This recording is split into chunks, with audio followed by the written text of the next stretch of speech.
Hello and welcome back to Tarot for Self Love. My name's Jess, and if you've been on this journey with me this far, I hope you are seeing some improvement in your self love practice and little tiny things starting to work out for you or move themselves out of your life. There's always going to be a place of falling apart and then falling together.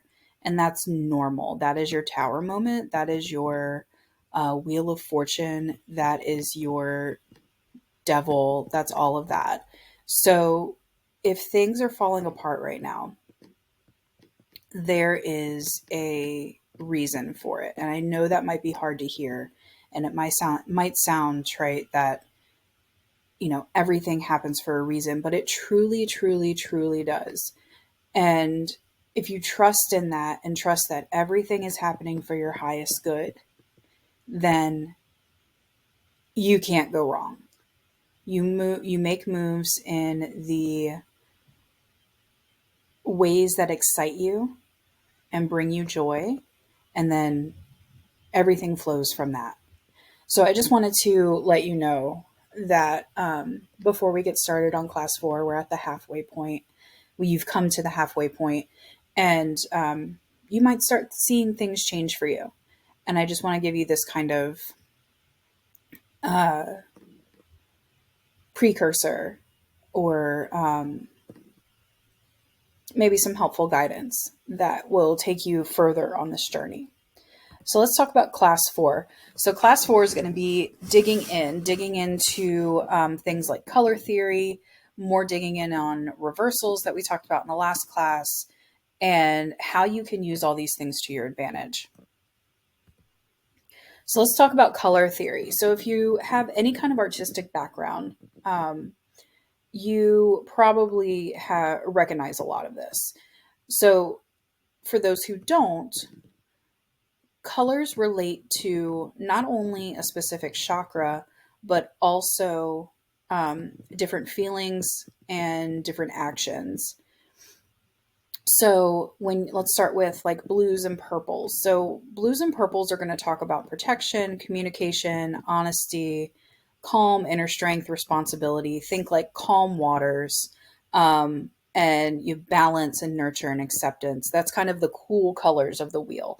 So you're talking going into darker greens, all shades of blue and purple, and anything that resembles water is going to be, it should be a trigger for you to think protection, balance, nature, gentle, right?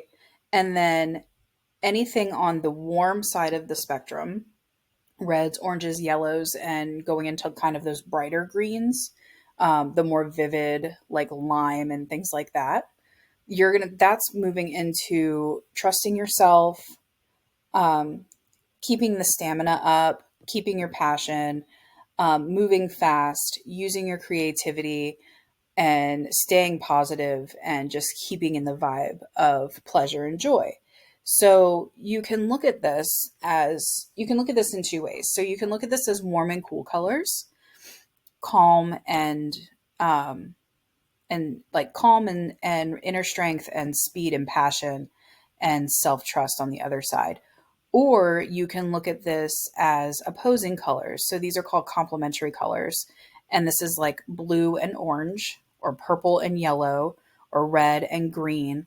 And what they do, they're opposites on the color wheel. And they can tell you a lot about what you're doing well in life, what you're doing well, and what you're lacking in, and where you could improve. So if you see something in the reversal and it's very red in the reversal, you're going to look to what that green means, which is balance and nature and acceptance. So maybe instead of that card telling you that you need to move forward and be passionate and keep moving forward in that masculine energy, but if it's in the reversal, you're going to think to the feminine energy of these cool colors, and maybe to flip that card around in your next reading, you need to infuse more balance and acceptance and nature in your life. So I hope that makes sense. Feel free, as always, to drop any questions or comments or messages into the chat within the school, within the course page, and I will get back to you pretty quickly. So upright and reverse, and we talked about this a little in the last class, but this is like traditional way of reading upright and reverse. So upright, you're going to go with the traditional meanings. You're going to go with your current movements.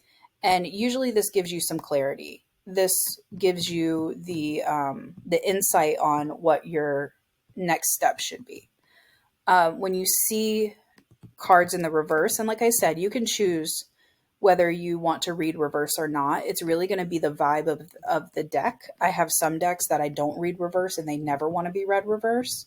And then I have some decks that the reverse is the strongest meaning in that layout. So when you see a reverse, you choose whether you want to read it based on the deck and your attachment to it. But this is a cause for pause. This is a cause for reflection. This is a warning about, going back and learning the lessons from the previous card. And so like for the sun, for the example, if you were seeing the sun in reverse, the card before that is the moon. So you would want to go back and study the energy of the moon card to be able to get a stronger foundation to move forward into the sun. And it's really cool because there are times where you'll read something in the reverse and then you take those lessons and put them into motion. So like sun and moon, the moon is shadow work. So if you were to see the moon in reverse, you would know that you or the person you're reading for needs to amplify their shadow work to be able to realize the sun. And then maybe you read them 6 months later, or you reread yourself 6 months later, and you've been doing all this shadow work. It's very likely that you'll see the sun come up as upright. And that means that you were on the right path. You were doing what you need to do to move forward and be successful in this life. So pay attention to upright and reverse, whether your deck calls for it or not, because it can tell you a lot about your reading and what you need to work on for self-love. So here are some basic 3-card spreads. This is kind of what anyone who's reading tarot would start with. So you shuffle, you open the deck, you open the energy and the connection, you channel in, you ground, and you shuffle out 3 cards. And you can shuffle any way that feels good for you. Some people shuffle like a deck of cards. Some people, do like the quick shuffle in your hand and then see what pops out. Either way is acceptable. Whatever works for you and your deck. And like I have sometimes I'll fire shuffle where that's what I call like the fast shuffle, where cards pop out. And sometimes I want more controlled energy, so I will shuffle like a deck of cards and, take the top 3 cards or the top and the bottom, whatever my intuition is telling me that day. So, and then you can use these 3 cards to pretty much tell you anything you want to know. Past, present, future, situation, action, outcome, your path, your potential, your relationship and your partner, and physical self, higher self, and how to align, how to close that gap between your physical self and your higher self. And this is really super basic. This will help you start learning how the cards interact with each other when you can relate it to something that's currently going on in your life. I like to use situation, action, outcome for something that I already know is happening. Say like you want to know something about your work situation and what you need to do, what actions do you need to take in your work life, and what the outcome needs to be. This is a good way to build trust with your cards is to use a spread that you generally know at least two or three. You're really confident in like two or three of the, or at least two of the cards. Um, and this will help you learn to trust yourself and your deck, because you can say, oh, yep, that tracks, or that resonates, or wait a second, I don't know what this is. Like, let's dig deeper. And you can always add clarity cards. You just draw from the top of the deck, or you shuffle, or whatever. So you see a lot of readers on like TikTok and social media, and everyone shuffles different, and that's okay. There's no one right way to read tarot. Um, tarot used to be a very closed practice, um, and was reserved for people of the court, people of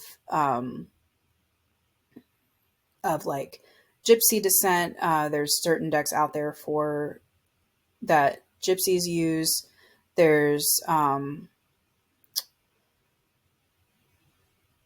tarot. I mean, there's tarot for everything right now, but the traditional tarot started actually as a playing card game among the nobles, and then it started moving into divination. Divination has gone back since the beginning of time.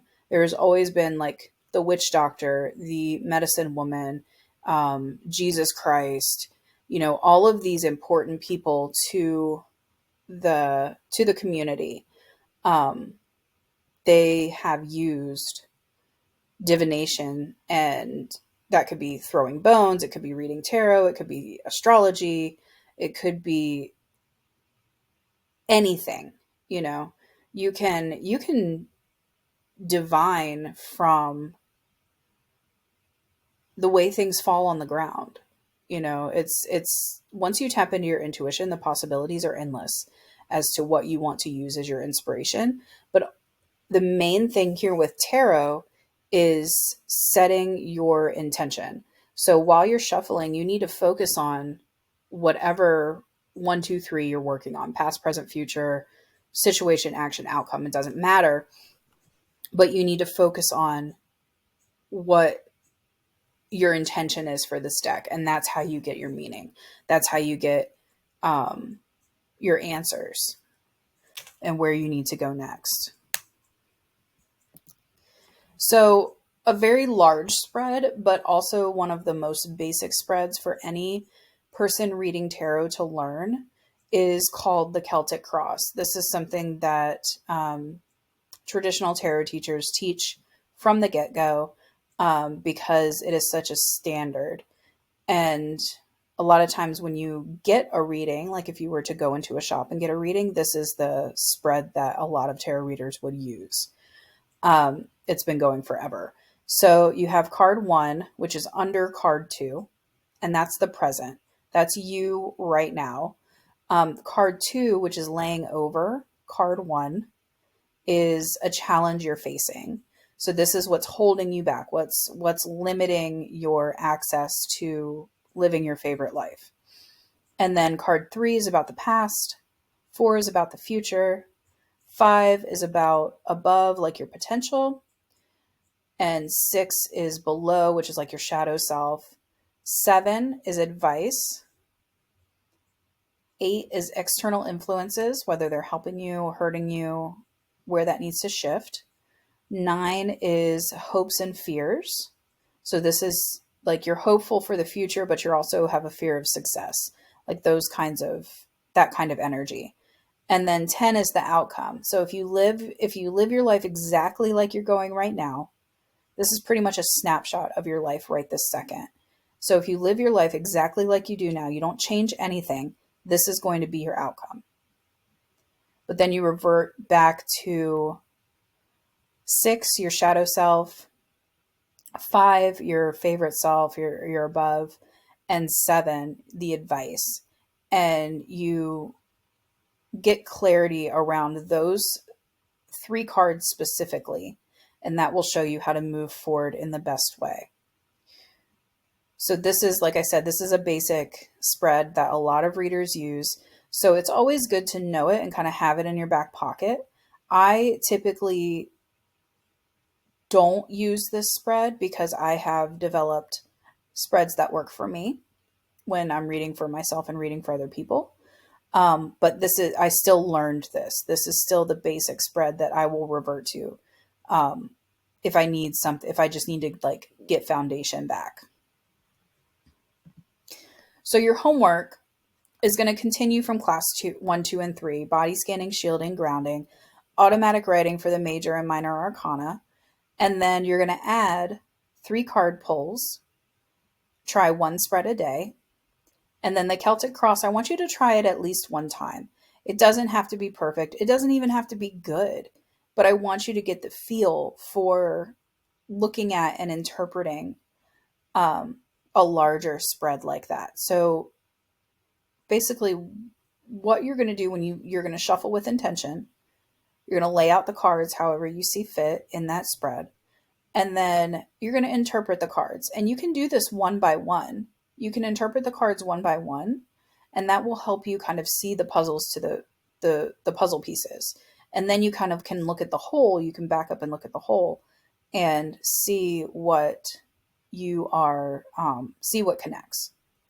So there's your homework, and I'm available for messages, questions, concerns, wins. Like, share your successes with me too. Like, if this is really resonating and it's really helping, and you feel like you've gotten some growth in your self-love, I want to hear that. I want to help you celebrate your wins. So please, please, please, please, please, whether you send me an email, hit me up on social media, or drop it in the course, like, that's what brings me so much joy, is knowing that these things that I'm so passionate about, I'm helping other people win with them too. So the image I found for this class is you can't find your voice if you don't use it. So this is, especially if you're struggling with self-love, a lot of it comes from having your voice stifled, whether that's from your childhood, your teen years, your early relationship years, if you've been in difficult relationships where you've lost your voice, or your voice has been suppressed in any way, shape, or form, you have to use it. It's like a use it or lose it thing in a way. So you have to use your voice. And the more you use your voice, the more comfortable you get with using your voice. And the more you trust your voice and use it, the deeper your self-love goes, because it moves into the self-acceptance. So, and being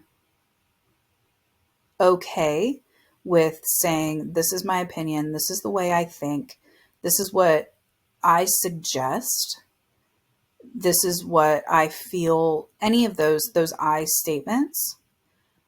Or if you want to use your voice to talk about a topic, we have to use our voices more, because that's the way that